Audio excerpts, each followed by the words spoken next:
The devil actually lived in heaven as an angel before he was casted down on earth.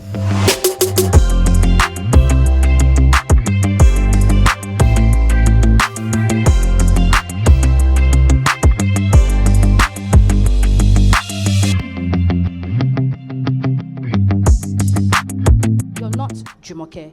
You are a family. You are one. The same person. My rib is inside of him. His rib, you know what I mean. We're all intertwined together in the eyes of God. So the topic of today says the enemy's attack on family. The reason why I'm going to be shining light on the enemy today is because I've spoken to quite a few Christians, and it really breaks my heart. I'm not judgmental. I'm not here to judge. But I speak to Christians and they tell me, I don't believe in the devil. I don't believe he exists. I don't believe that there are things that he can do to me. I've heard, and I'm like, I'm confused. How are you a child of God and you say we're Christians and you don't believe that there is an enemy? There is an enemy. Okay, so I'm going to be shining light on him today. And I want you to prepare your heart, okay, for understanding these words that are going to come out of my mouth. I told the Lord, you know what, God, I did not call myself into ministry. You called me. God knew. At a very young age, I fought it. I kept telling God, I'm not going to marry a pastor. I don't want to be a pastor's wife. I don't want to be a pastor. And I kept running away from my husband. No, we can be friends, but I'm not getting married to you. I don't want to be in ministry. And God has just shown me so much in years of just that obedience, being obedient to his calling upon our lives, because every single one of us, I'm telling you, we have a calling. We're not just created to be church members. We do have a calling upon our life, and the enemy knows that. He knows that. So who is our enemy? I know we don't like to talk about Satan, but he does really exist. He's a real deal. I'm telling you, he really does exist, and we cannot ignore the fact that he's real.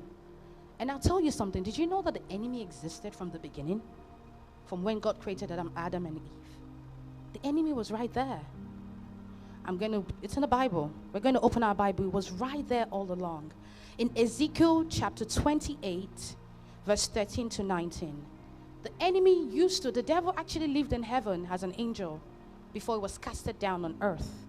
And in the beginning, in Eden, it was right there.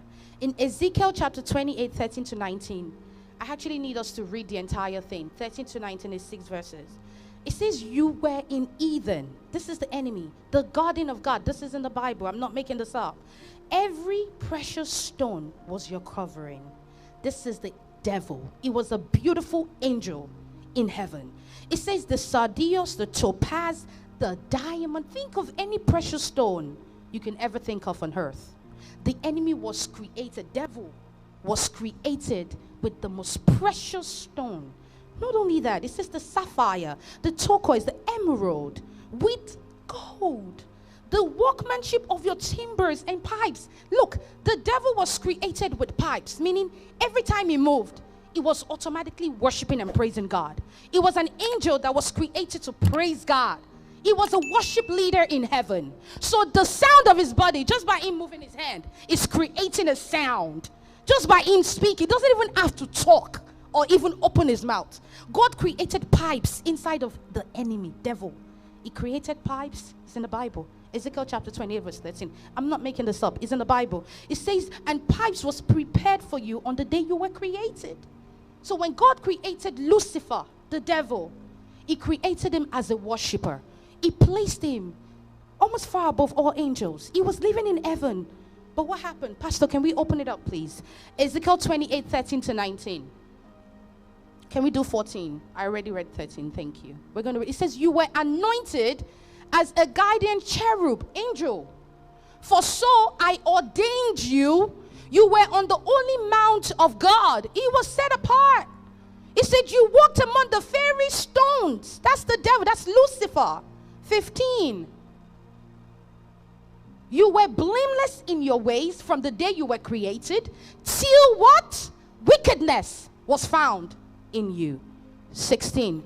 It says, through your widespread strayed, you were filled with violence, and you sinned. So I drove you in disgrace from the mount of God, and I expelled you, guiding cherub, that's Lucifer, from among the fiery stones. Sin came, it became prideful, and it was cast away from heaven. It was beautiful. He had the most beautiful angelic voice you can ever think about. It was perfect. His body was made of, look, you know diamond, you've seen real diamond, right? Okay. Emerald, sapphire, gold. Imagine one creature being made. Of course, pride would come in.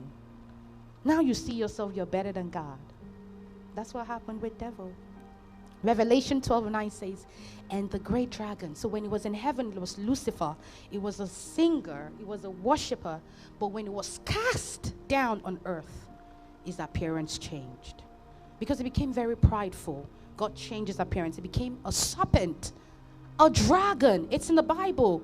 We need to read our Bible more. Revelations 12:9. It says, and the great dragon was cast out, the old serpent, called the devil and Satan, which deceiveth the whole world. He was cast out into earth. And was he cast out alone? No. What did he say? And his angels were cast out with him. Isaiah 14:12-15 says, how art thou fallen from heaven? Isaiah 14:12-15. O Lucifer, son of the morning, how art thou cut down to the ground? Why didn't weaken the nation? It was cast down. So, do you think somebody that was in heaven, enjoying, having a great time with God, fellowshipping with God, looking like the most beautiful thing you can ever sight your eyes on, all of a sudden is now on earth? Do you think he wants you, me, to make it to heaven? He has tasted the glory, and he wants to drag so many people down with him. It's like, if I had been there, I know what it looks like.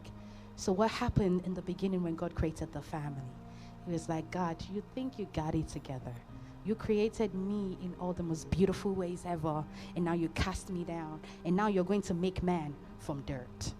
He says, you made dirt. He created the Adam from sand. He mixed it with the mist of water. How can God create something in his likeness, something that beautiful, me and you, from dirt, something from mess? He created mess and he made it into man. The enemy is jealous of us. He is so jealous of you. He understands the kind of power you carry if you know the kind of person you are in God, and he tries to stop you in every way possible. So as soon as God created Adam, and he created Eve. Remember, now he's been casted down as a dragon, as a serpent. He was waiting. It's okay, God. Finish your creation. I'm coming for them. I'm coming for them. You casted me down from heaven. They're not going to make it. I'm coming for them. That's exactly what the devil did. So as soon as God created Adam and Eve, that was when everything started. He said, you know what? The enemy tries to attack the family members. Sometimes he doesn't attack everyone at once. It goes for the weakest link in the family. It goes for the weakest link in the family. And we're going to talk about that. There are patterns. We need to understand the strategies of the enemy. In Genesis chapter 3, 1-7, he preys on our weaknesses. He studies you. He knows how to catch your attention. The enemy knows that thing that weakens you. He preys on your weaknesses only if you let him, though, because you have the power not to let him.